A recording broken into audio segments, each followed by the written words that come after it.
आप देख रहे हैं डार्क फाइल्स।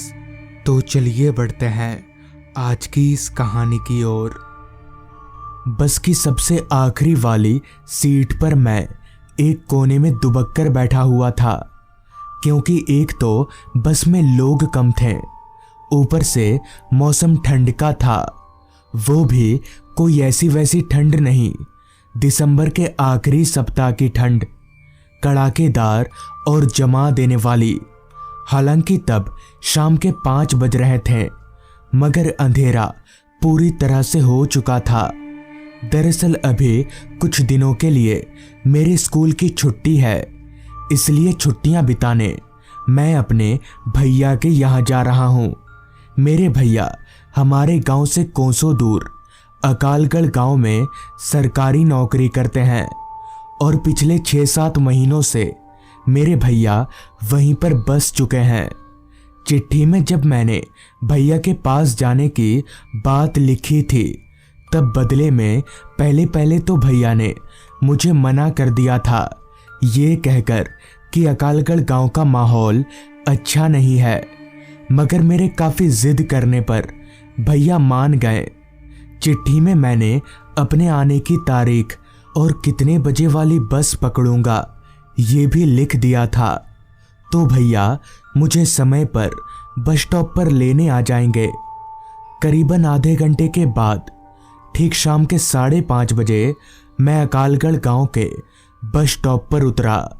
बस से उतरते ही ठीक मेरे सामने भैया खड़े थे।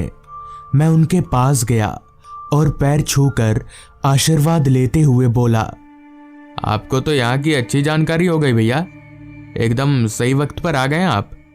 इस पर भैया बोले, इसमें जानकारी वाली कौन सी बात है, सबको पता है ये बस इतने बजे ही आती है, चल अब घर। जिसके बाद वहां से साइकिल रिक्शा का सहारा लेकर हम लोग घर की तरफ आगे बढ़ने लगे। गांव का नाम था अकालगढ़, मगर चारों तरफ इतने जंगल झाड़ थे जैसे यहाँ कभी अकाल ही ना पड़ा हो। कुछ देर के बाद रिक्शा एक बड़े से घर के सामने रुकी। वो 2 मंजिला घर काफी बड़ा था और उस घर के आसपास दूसरा कोई घर नहीं था, सिर्फ जंगल था। खैर भैया ने रिक्शे वाले का भाड़ा मिटाया और हम लोग घर के अंदर आ गए। उस घर को चारों तरफ से निहारते हुए मैंने भैया से कहा, ये घर तो बहुत बड़ा है, आप यहाँ अकेले रहते हैं? तो भैया बोले, अकेले नहीं, एक नौकर है, मनोज भैया नाम है उनका, वो भी यहीं रहते हैं, शायद कोई सामान लाने गए होंगे बाहर। उस घर में सब कुछ था, सारी सुविधाएं थीं, सिर्फ एक को छोड़कर उस बड़े से घर में एक भी बाथरूम नहीं था।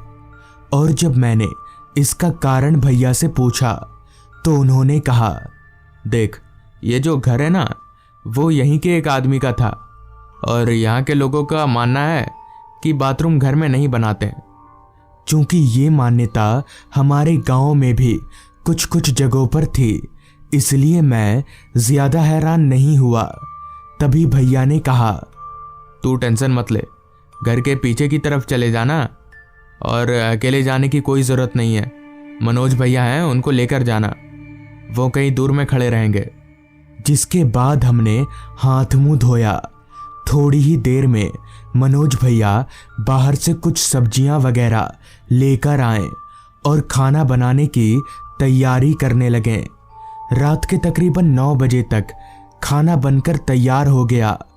मेरे सामने जब खाना परोसा गया तो मुझे समझ नहीं आ रहा था कि कहाँ से शुरुआत करूं, क्योंकि खाने में बहुत सारी चीज़ें थीं। फिर मैंने पेट भर के खाना खाया और खाना पीना हो जाने के बाद मैं और भैया एक ही कमरे में सो गए। चूँकि मैं एक लंबा चौड़ा सफ़र करके आया था, इसलिए थकान के मारे बहुत जल्द ही मेरी आंख लग गई। पता नहीं कितनी देर बाद, मगर जब मेरी आंख खुली तो मेरा पेट मुझे कुछ सही नहीं लग रहा था। पेट दर्द कर रहा था और हल्का होने की ज़रूरत महसूस हो रही थी, लेकिन उस वक्त ठंड इतनी ज्यादा थी कि मुझे बिस्तर छोड़कर उठने का मन ही नहीं कर रहा था, मगर कुछ ही देर में प्रेशर इतना बढ़ गया कि मुझे ना चाहते हुए भी उठना ही पड़ा। उठकर मैंने सबसे पहले अपने बैग से टॉर्च निकाला जो मैं साथ लेकर आया था, और टॉर्च लेकर दबे कदमों के साथ कमरे से बाहर निकलने लगा, क्योंकि मैं खामोखा इस ठंड में भैया को नींद से उठाकर तकलीफ नहीं देना चाहता था। कमरे से बाहर निकलकर मैंने कुछ देर मन ही मन में सोचा, अभी अगर मनोज भैया को उठाने जाऊंगा तो वो उठकर ढेर सारे कपड़े टोपी वगैरह पहनेंगे, समय लगेगा। इससे अच्छा मैं अकेले ही चला जाता हूँ। वैसे भी घर के पीछे वाले जंगलों में ही तो जाना है। इतना सोचने के बाद ज्यादा वक्त ना लेते हुए मैं घर से बाहर निकलने लगा। तब शायद रात के 2 बज रहे थे। हालांकि जल्दबाजी में मैंने घड़ी नहीं देखा था, लेकिन बाहर का माहौल देखकर ऐसा ही कुछ लग रहा था। घर से बाहर निकलते ही मैं टॉर्च जलाकर पीछे की तरफ जाने लगा। जैसे जैसे मैं टॉर्च लेकर घर के पीछे की तरफ जा रहा था, वैसे वैसे जंगल और भी ज्यादा घना होता जा रहा था। ठंड का आलम तो ये था कि पानी के गिरते कतरे भी बर्फ बन जाएं। चलते वक्त मैं कांप रहा था।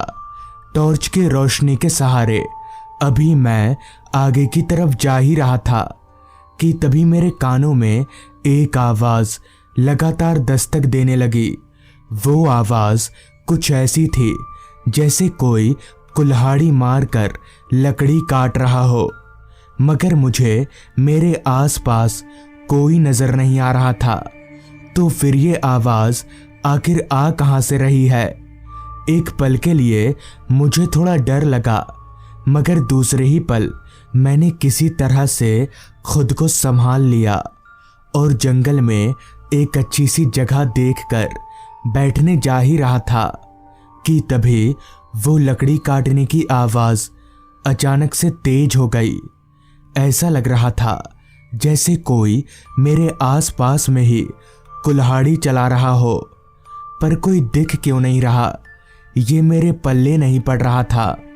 ऊपर से वो आवाज इतनी तेज थी कि मैं उसे चाह कर भी नजरअंदाज नहीं कर पा रहा था। अभी मैं चारों तरफ नजर घुमाकर देख ही रहा था कि तभी मुझसे कुछ ही दूरी पर अंधेरे में कुछ चमकता हुआ दिखा। मैंने जब अपनी टॉर्च की लाइट उस तरफ घुमाई तो मैं दंग रह गया, क्योंकि वहां एक आदमी कुल्हाड़ी चलाकर एक पेड़ को काट रहा था। मुझे बहुत हैरानी हुई कि आखिर ये इतनी रात को पेड़ क्यों काट रहा है, कहीं कोई पागल वागल तो नहीं है।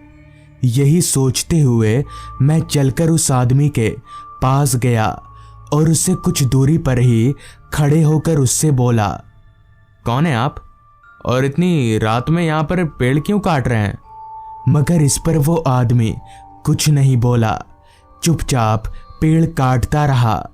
उस आदमी से कोई जवाब ना पाकर इससे पहले कि मैं दोबारा पूछता, वो आदमी जो पेड़ पर कुल्हाड़ी चला रहा था, उसने उस कुल्हाड़ी को एकदम से अपने गले पर चला लिया, जिससे उसका गला पूरा कट गया और सिर धड़ाम से जमीन पर जा गिरा। ये नज़ारा देखकर मेरे होश उड़ गए और मैं एकदम से ठिठक कर पीछे की तरफ गिर गया। सबसे अजीब बात तो ये थी कि सिर कटने के बावजूद भी वो आदमी उसी तरह से खड़ा था और ना ही उसके कटे हुए अंगों से जरा भी खून बह रहा था। वो आदमी और उसका कटा हुआ सिर दोनों ही मेरी तरफ आ रहे थे। इतने में ही पता नहीं कैसे मेरे भैया और मनोज भैया वहां पर पहुंच गए, जिनके आते ही वो शैतान हवा में धुआं हो गया। फिर मैं भैया के साथ घर आया। तब भैया ने बताया कि दरअसल वो आदमी कुछ महीनों पहले पेड़ काटकर लकड़ी बेचने का काम किया करता था, मगर एक दिन एक जहरीले सांप ने उसे काट लिया और उसकी वहीं पर मौत हो गई। तब से उसकी आत्मा उसी जंगल में भटकती रहती है। तो दोस्तों, ये थी आज की कहानी। अगर आपको ये कहानी अच्छी लगी हो तो चैनल को ज़रूर सब्सक्राइब कर लें। तो मैं आपका दोस्त आर्यन जल्द ही मिलूंगा आपसे ऐसी ही एक कहानी के साथ।